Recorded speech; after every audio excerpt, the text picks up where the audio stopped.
Hi, Enigma here. Today I am going to explain a German sci-fi film called Hidden Reserves. Spoilers ahead. Watch out and take care.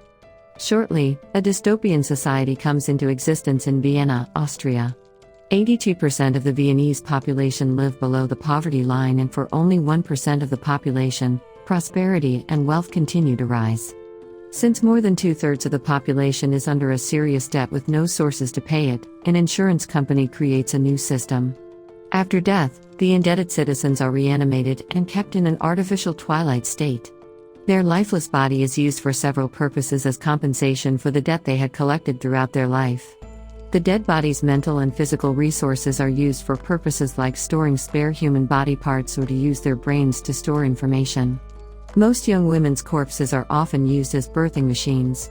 Only the people who have death insurance can avoid the fate of being used even after death. However, the insurance is so expensive that only a few wealthy people can afford it. The protagonist of the movie is a man named Vincent Baumann. He is an insurance agent at the death insurance field sales. Vincent is one of the wealthy people who convinces the other wealthy ones to get death insurance from their company. At the beginning of the movie, he drives to work for an important meeting with a potential client. Somewhere else in the city, an old woman dies, but her family doesn't want to hand her body to the debt collectors. Hence, they put her in a vacuumed plastic body bag to ship her somewhere else. However, their plan fails when someone informs the soldiers about the dead woman and they are arrested for their deeds. They bring the woman's body out of the bag and quickly start the resurrection process to keep her body in a vegetative state for future use. Back in the insurance company, Vincent practices persuading the client before the meeting. He plans to show the client the video of a woman being recruited, alongside the video of a normal funeral that will be provided to the people with death insurance. According to him, the side-by-side comparison will definitely get him a deal. Somewhere else, a girl named Lisa Sokolova wears a blonde wig and disguises herself as someone else.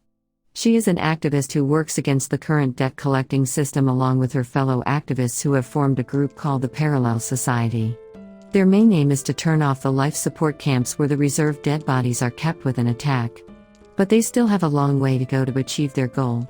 The men who got arrested yesterday for trying to conduct the old woman's funeral are also members of their group. Lisa and her associate Fry discuss the way to get them out of imprisonment so they wouldn't tell the police about their organization. Fry claims that there is no way to retrieve them without a proper ID that they do not own. But Lisa has connections she can talk to and arrange the IDs in a day. At night, she goes to a party to meet her source named Philip, who hands her a level 2 identification card. Philip is also an insurance sales worker who sells secret information for money. Lisa demands a level 3 card because the mission requires them to gain access to the secret offices. Philip hesitates but agrees to get the card in 2 days. Vincent has a unique way of persuading potential clients. He researches every aspect of their lives before the meeting and uses them to convince the clients. This time, he has memorized an old lady's favorite song and her fears. He is currently dancing with her on the said song while telling her about the possible risks if she doesn't get death insurance. His plan works and he finals the deal. He meets his colleague Dietrich the next day at work. The old lady was actually Dietrich's client who he couldn't persuade. He asks Vincent to take yet another one of his clients, Vladimir Sokolow, because he is impossible to persuade. Vladimir Sokolow is Lisa's wealthy father. Meanwhile, Lisa and the parallel community are trying to figure out ways they can attack the geriatric ward where all the dead people are kept. They plan to destroy it and let the revived dead bodies die in peace. Vincent's boss Diana Dorn and the company board interview him for a potential promotion. He is asked to make Lisa's father Vladimir get death insurance if he wants to be promoted. When he returns to work the next morning, he notices that his friend Dietrich has been replaced with Philip. Since Dietrich couldn't make most sales, it doesn't surprise Vincent. At the club, Lisa and Fry wait for Philip to arrive with the identification cards, but he never does. She goes to check in his house, but it turns out that after Philip was promoted, his old apartment went to Dietrich and his wife. She goes to check in his house, but it turns out that after Philip was promoted, his old apartment went to Dietrich and his wife. Lisa and Fry believe that Philip might have sold them out to the insurance company. Lisa is relieved because she hadn't told Philip about their plan to attack the geriatric ward. She sees Dietrich leaving his house and follows him to the market. He goes to the insurance company office and transfers his death insurance to his unborn child. Following that, He walks to a bridge and commits suicide. He has been troubled by the demotion at work and couldn't handle the pressure anymore. Lisa is beyond surprised at what she witnessed. After his death, Lisa's father's case is transferred to Vincent. Since he is a very important client, if Vincent is unsuccessful in making the deal, he will be demoted to a mere field representative. Vincent takes on the challenge and gathers all the information about Vladimir. Naturally, he also has to learn about Lisa to approach her father with a good deal. He goes to meet Vladimir according to their appointment and happens to bump into Lisa on the way. The two share a brief conversation before she leaves. Vincent knows that he has to go out of his way to persuade Vladimir. He has found out that Vladimir transferred his insurance to Lisa, which she is unknown about. And since she is so against death insurance, she will surely give it to someone else if she finds out. Vincent blackmails Vladimir using this information. But the man doesn't budge. Because of this, Vincent loses his current position in the job. Diana appoints him as a field representative with his main aim to catch the activists who are speaking against the insurance company. She also puts him on Lisa so that she can persuade her father to take out a death insurance policy. Vincent's current apartment is taken away, and he has to move to the satellite and container districts that surround Vienna. His new room is tiny and dusty, something he is not used to. After researching Lisa's life, he finds out she sings in a pub and goes to see her.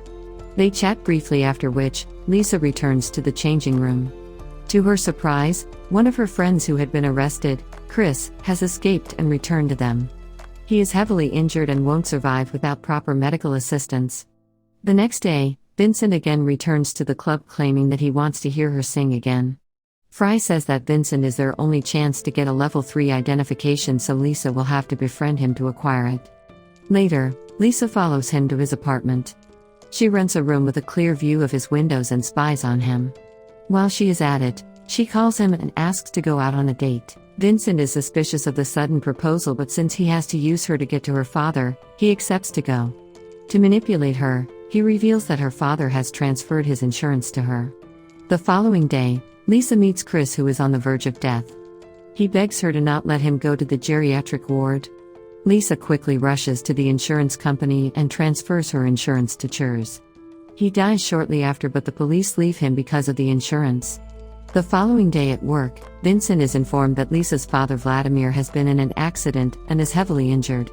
It is clear to him that the accident was the company's plan to take over Vladimir's wealth. But he has no basis to prove the claim. He quickly goes to meet Lisa, who is devastated by her father's accident. He clarifies that he wasn't the one behind it, but she doesn't believe him. She doesn't even get to see her father because, without insurance, his body belongs to the company. She is dedicated to getting him out of the geriatric ward. At night, Vincent goes to meet her in her apartment. They eventually kiss and make love.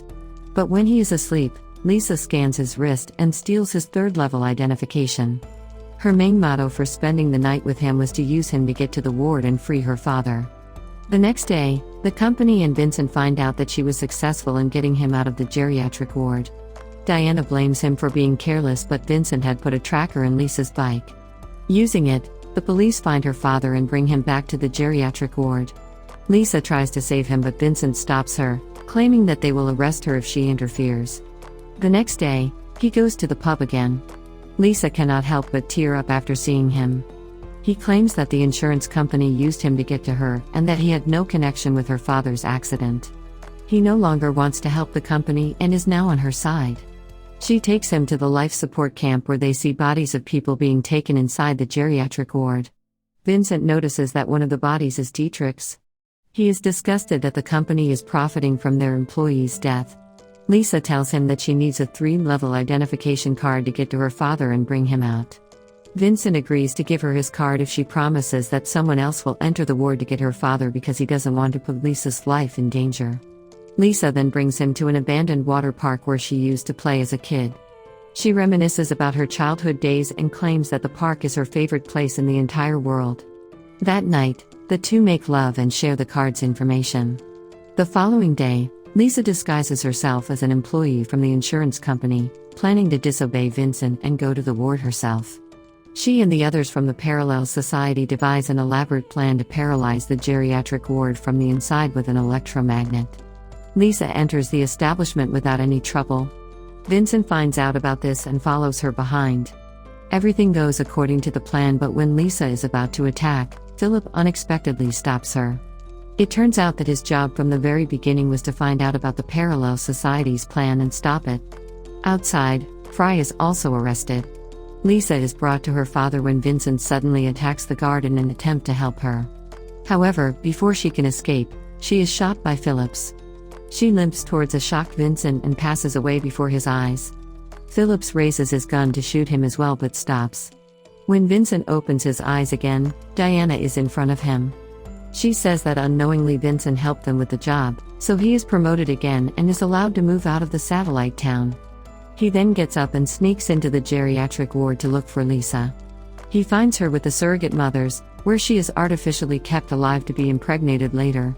He loosens her life-sustaining tubes and brings her out of the ward. Diana sees this but doesn't stop him. At last, he lets her drown in an old water slide that she used to visit as a child. Subscribe for more videos like this, turn on the notification, and leave a like to help the channel out. Thanks for watching.